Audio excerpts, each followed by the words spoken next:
How to send one-time photo on Instagram. Hello everyone, welcome back to our channel, and in this video I'm going to show you how you will be able to send Instagram one-time photo.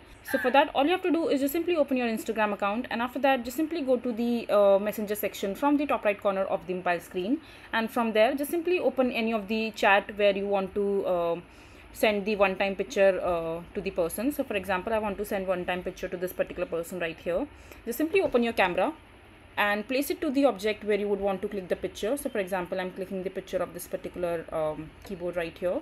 Just click the picture, and now you can also choose the filters, etc. Just simply, now you have the option where you can select whether you want to send this picture one time or you want the person to allow reply. Just simply tap on this particular left hand side corner where you will see different options. So it says one time view.